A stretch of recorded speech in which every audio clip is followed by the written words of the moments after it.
শ্বশুরবাড়ির রান্না, না তেল, না ঝাল, না মশলা। বাবারে বাবা, খেতে খেতে আমার মুখ পচে যাচ্ছে।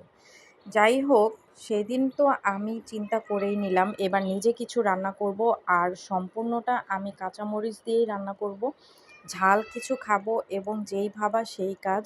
তো সহজে কিভাবে কি করা যায়, কারণ বেশি কিছু তো ধরা যাবে না, যেহেতু এটা আমার শ্বশুরবাড়ি আর শাশুড়ি এমন কিছু করা পছন্দ করে না যেটা তার মতের বিরুদ্ধে।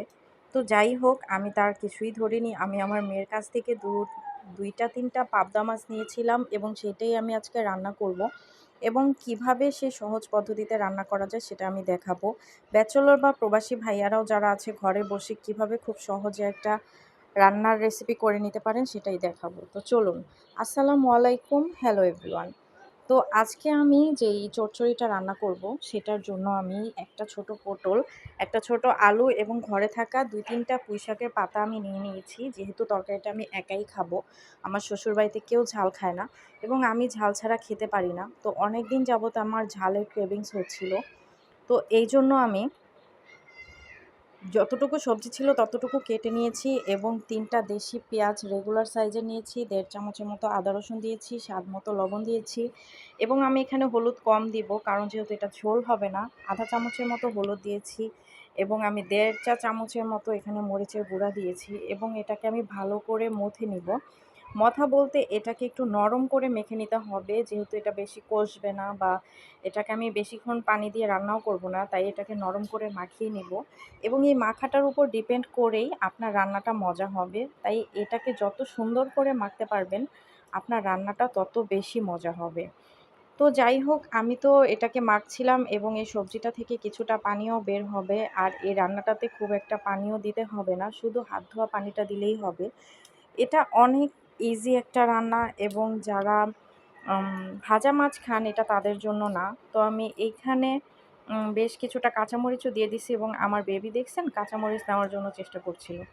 তো যাই হোক, আমি কাঁচামরিচ সহ মাখছিলাম। যাদের মানে যারা নতুন ওয়াইফ, যারা নতুন সংসার করছেন তারা এই কাজটা করবেন না। তারা উপর দিয়ে কাঁচামরিচটা ছেড়ে দিয়ে চামচ দিয়ে নাড়া দিয়ে দিবেন সবজিটা মাখার পরে।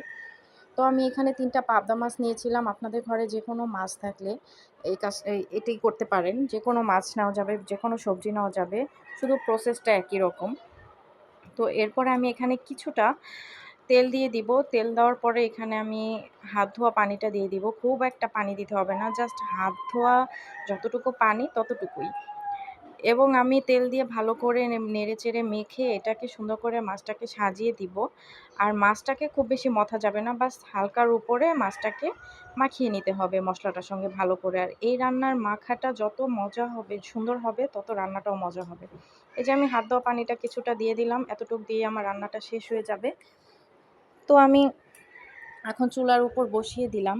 আমার চুলার উপর বসিয়ে দেওয়া হয়ে গেছে এবং কতটা পানি দিয়েছি দেখতেই পাচ্ছেন। এবং এই পানিতে আমি ঢেকে দিয়ে রান্নাটা করব এবং চুলার আঁচটা মিডিয়াম ফ্লেমে থাকবে।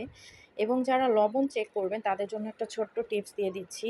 যখন মাখানোর পরে আপনারা প্রয়োজনে লবণটা কম দিবেন এবং এই পর্যায়ে এসে আপনারা লবণটা একটু দেখে নেবেন এবং মাছটাকে একবারই উল্টিয়ে দিবেন।